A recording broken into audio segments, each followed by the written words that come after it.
In spring 2003, work began on an extremely ambitious television project, an unusual hybrid of documentary and performance. Jump London.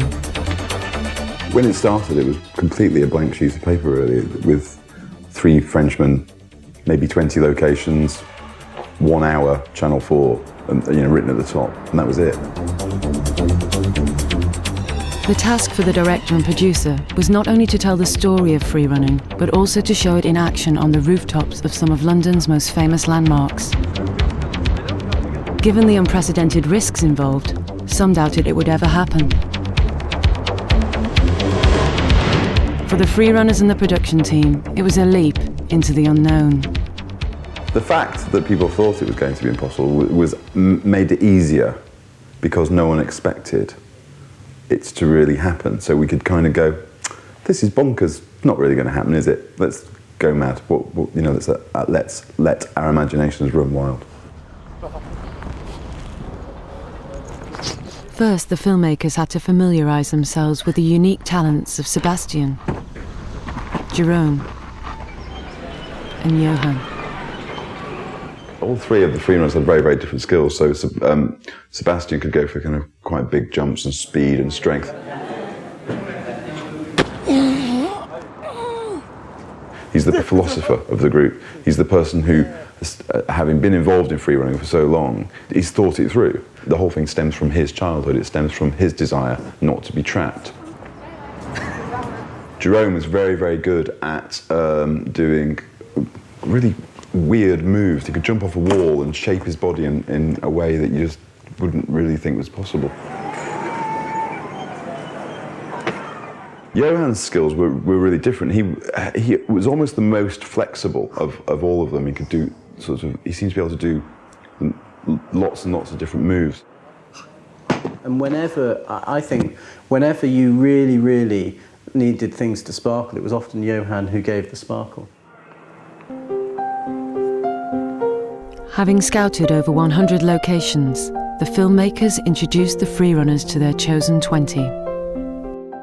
HMS Belfast was one of the earliest locations we spotted. It was also the one that the boys got most excited about most quickly. Literally, the first day they walked on there, they just went, oh, it's a playground. Regarde, alors je te montre. Ah mince, je vais pas montrer, il y avait un truc. Ouais, j'ai vu dans les... Je pense qu'avec eux, on va revoir tout ça. Il y a là aussi, il y a passé par là. Là, il y a monté. Jérôme, je te dis vite fait les trucs qu'il y a là. Il y aura ici, monter là-dessus, sauter là-dessus. Non, c'est vrai, c'est là, c'est... Ah, non. Ah bon? Ouais, c'est ça. Ah, yo. En fait, tu vois les 2 clous? L'idéal, c'est d'arriver sur les 2 clous. T'as une autre solution? Dis. Jump. Ah oui, c'est la manière dont tu fais ça. T'as pas de problème là-bas. Je te prends 1000 francs, t'arrives pas à sortir au milieu.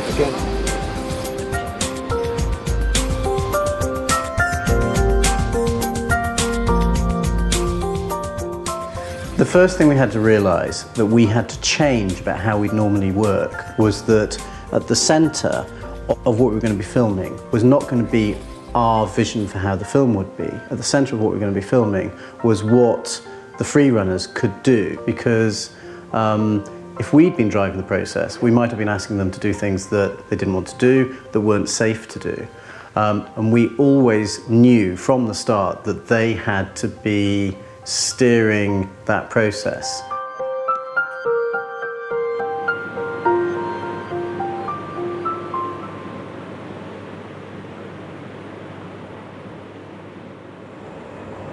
Oui, je t'écoute. Non, de là où vous êtes, vers moi. D'ici. Yeah.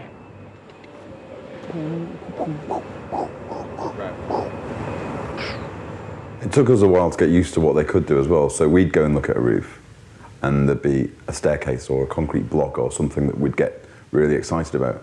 And then they'd turn up and go, not the concrete block, look at this chimney over here, let's go and bounce off that instead. If you want for the shot. Yes? To go up there? Right. Okay. Good. Yeah. It's a good place.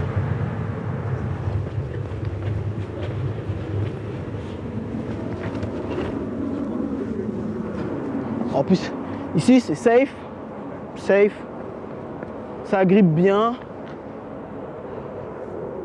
A place which seems to be good for us must contain bars, walls. The different obstacles must be enough close to find a way between. We are trying to make it as natural as possible. It's jumping, climbing, running, it's natural. The creativity is natural. We are artists. At the height of summer, after months of meticulous preparation, the shoot finally began.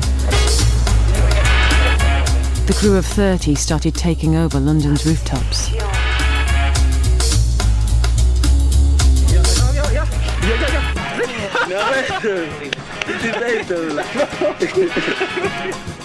The free-runners were performing complicated moves at speed, hundreds of feet in the air, and every precaution had to be taken to ensure their safety.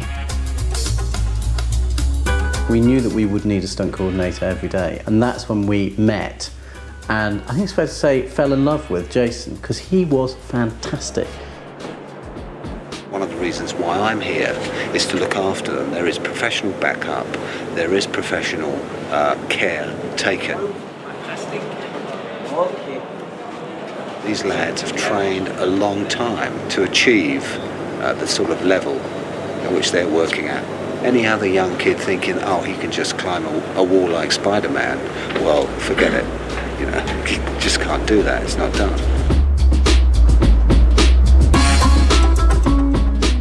He was familiar with working with people who were not trained stunt people. In fact, the free runners said to us the first time we sat down and talked to them, we don't do stunts, that's not what we're doing.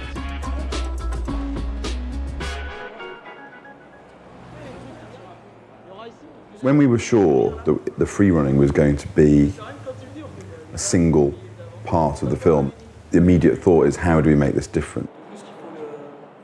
I was actually watching a film called Dancer in the Dark, which is a Lars von Trier film, and there's one scene, and it's shot on 100 cameras around a train and a bridge, and they just basically kind of stuck cameras everywhere. And because we didn't have a great deal of money, and these cameras are quite cheap, it seemed like a kind of logical way for us to do it as well. So have a couple of master cameras, and then put cameras in unusual places, so they had to do the minimum number of takes, which is quite important. And at the same time, the output of those cameras, and we were using up to 12 at any given moment, could be quite aesthetically interesting. It's been an interesting shot. I think people will think that the wheel's about to fall over. And then we've got that one or that one. lipstick there, pointing back with it, but we should wait till that light's gone. The other big question for us when we started out is how long does it take them to cross the screen? Which is a really big question, because if you want 15 minutes of free running and you don't actually know how long it takes them just to go from one side of the screen to the other, because the shots change all the time, by creating as many shots as possible out of the same piece of action, you're kind of maximising the coverage of any piece of action. So in part, it was also a setup that was born out of the necessity to create as much action as possible.